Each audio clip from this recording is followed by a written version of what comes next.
Exercise 1-21. Make a variable stress sentence.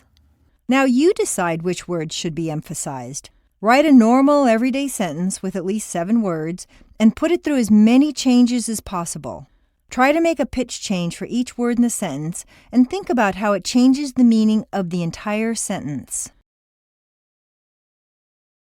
Exercise 1-22. Yes, you can, or no, you can't. Next, you use a combination of intonation and pronunciation to make the difference between can and can't. Reduce the positive can to can and stress the verb. Make the negative can't sound very short and stress both can't and the verb. This will contrast with the positive emphasized can, which is doubled, and the verb is not stressed. If you have trouble with can't before a word that starts with a vowel, such as open, put in a very small d. The keys can't open the locks. Repeat. I can do it. I can't do it. I can do it. I can't do it. Exercise 1-23. Can or can't quiz. Listen to how each sentence is said and select positive, negative, extra positive, or extra negative. 1. I can see it. 2. I can't see it. 3. I can see it. 4. I can't see it. 5. He can try it. 6. I can't understand him. 7. We can call you. 8. She can't buy one. 9. She can do it. Application of intonation. There's always at least one stressed word in a sentence, and frequently you can have quite a few if you're introducing a lot of new information or if you want to contrast several things. Take a pencil and mark every word that you think should be stressed or sound stronger than the words around it. I'd like you to make just an accent mark to indicate a word that you think should sound stronger than others around it. Reminder, the 3 ways to change your voice for intonation are 1. Volume, speak louder. 2. Length, stretch out a word. 3. Pitch, change your tone. Work on the paragraph below. Exercise 1-24. Application of stress. Now read each sentence of the paragraph after the speaker.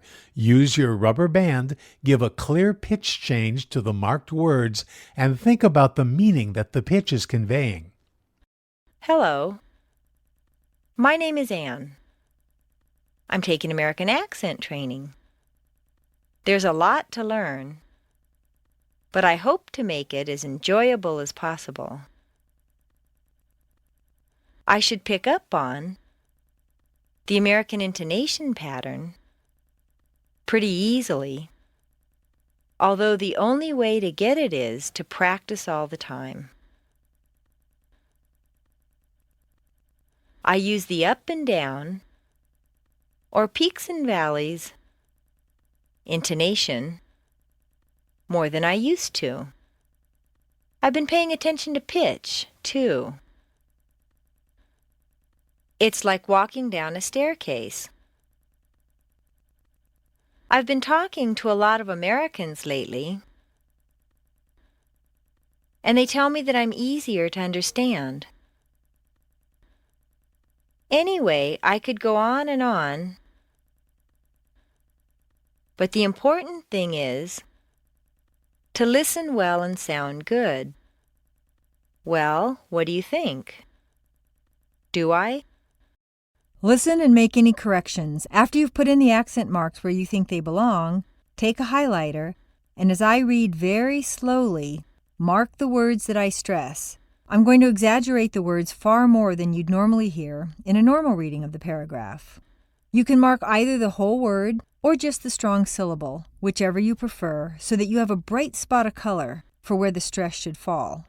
Note: if you do the exercise only in pencil, your eye and mind will tend to skip over the accent marks. The spots of color, however, will register as different and thereby encourage your pitch change. This may strike you as unusual, but trust me, it works. Practice reading the paragraph out loud 3 times on your own. How you talk indicates to people how you are. Beware of revealing a personality that you don't have.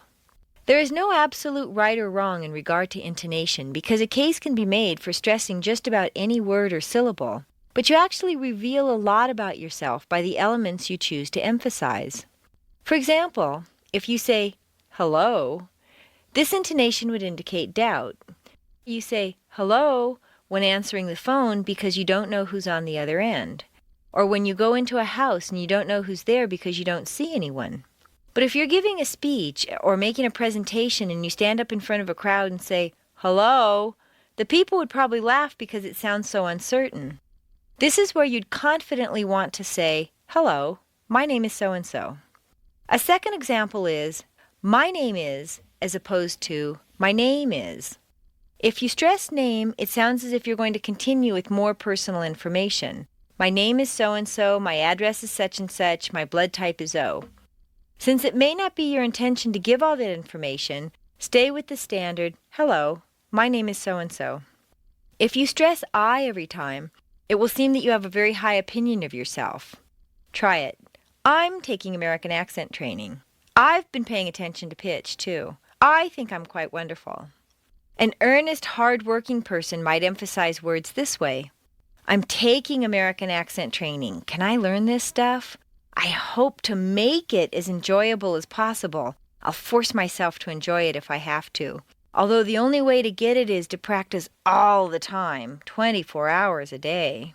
A doubting Thomas would show up with, I should pick up on, but I might not. The American intonation pattern pretty easily, but it looks pretty hard too. I've been talking to a lot of Americans lately, and they tell me that I'm easier to understand, but I think they're just being polite. Exercise 1-25, Paragraph Intonation Practice. From your color-marked copy, read each sentence of the paragraph after me. Use your rubber band, give a clear pitch change to the highlighted words, and think about the meaning that the pitch is conveying. Practice this paragraph 3 times. Intonation and attitude.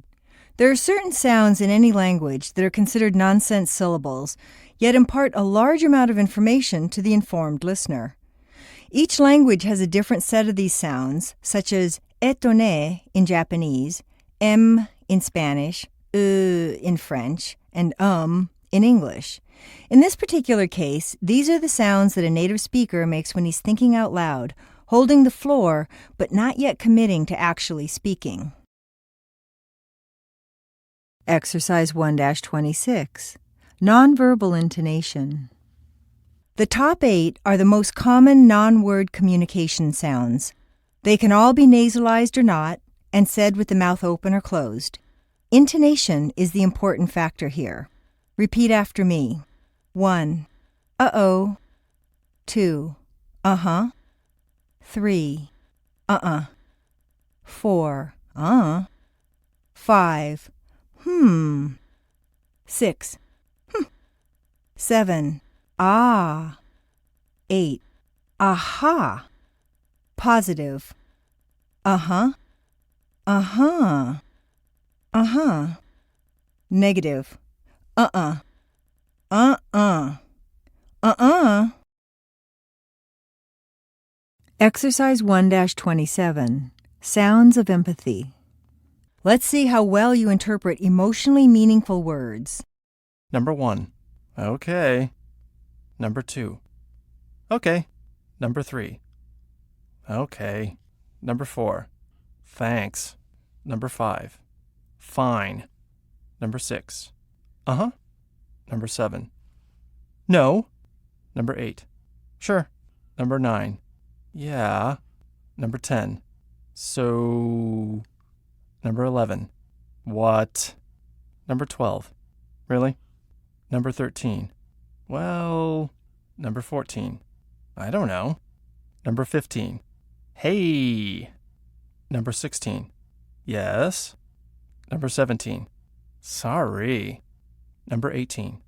Okay. Number 19. Number 20. I know. Number 21. Oh. Warm up with run-up phrases. Another trick to oil the joints is to pick some general intro phrases and string them all together with as strong an American accent as possible without ever actually saying anything, just focusing on creating that rich, round, deep American sound. Well, I was just thinking, and it kind of seems like, what do you think about... Variety also applies to active listening, so instead of having one phrase and overusing it, have at least 5 to 10 different responses that you've practiced. Ah, I see. Oh, that's interesting. Tell me more. Got it. Gotcha. Really? Oh, yeah. Right. Fair enough. Good point, I can see that. Is that a fact? You don't say.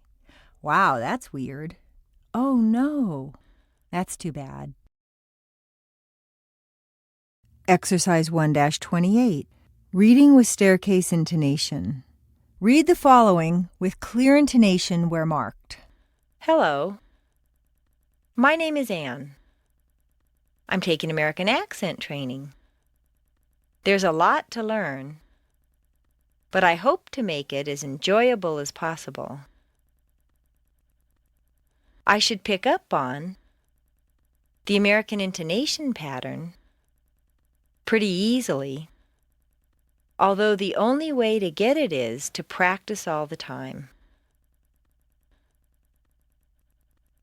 I use the up and down, or peaks and valleys, intonation more than I used to. I've been paying attention to pitch, too. It's like walking down a staircase. I've been talking to a lot of Americans lately, and they tell me that I'm easier to understand. Anyway, I could go on and on, but the important thing is to listen well and sound good. Well, what do you think? Do I? Exercise 1-29. Spelling and numbers. Just as there is stress in words or phrases, there is intonation in spelling and numbers. Americans seem to spell things out much more than other people. In any bureaucratic situation, you'll be asked to spell names and give all kinds of numbers, your phone number, your birth date, and so on. There's a distinct stress and rhythm pattern to both spelling and numbers, usually in groups of 3 or 4 letters or numbers, with the stress falling on the last member of the group. Acronyms, phrases that are represented by the first letter of each word, and initials are usually stressed on the last letter. Just listen to the words as I say them, then repeat the spelling after me. IBM, MIT, PhD, MBA, LA, IQ, RSVP, TV, USA, ASAP, CIA, FBI, USMC, COD, SOS, XYZ, BOX, COOK, WILSON, 213, 91604, 9662, 1-800-457-4255, 915, 2:30, midnight, afternoon. Exercise 1-30. Sound meaning shifts. Intonation is powerful. It can change meaning and pronunciation. Here, you'll get the chance to play with the sounds. Remember, in the beginning, the meaning isn't that important. Just work on getting control of your pitch changes. Use your rubber band for each stressed word. My tie, my tie, might I? My keys, Mikey's, my keys. In key, inky. My tea, mighty, my D. I have 2. I have 2. I have to. How many kids do you have? I have 2. I've been to Europe. I have 2. Why do you work so hard? I have to. Exercise 1-31. Squeezed out syllables. Intonation can also completely get rid of certain entire syllables. Some longer words that are stressed on the first syllable squeeze weak syllables right out. Cover up the regular spelling and read the phonetics. Accidentally, actually, aspirin, average, bakery, basically, beverage, boundary, broccoli, business, cabinet, camera, Catholic, chocolate, comfortable, conference, corporal, coverage, desperate, diamond, diaper, different, emerald, emery, every, family, favorite, finally, general, groceries, history, interest, jewelry, liberal, mathematics,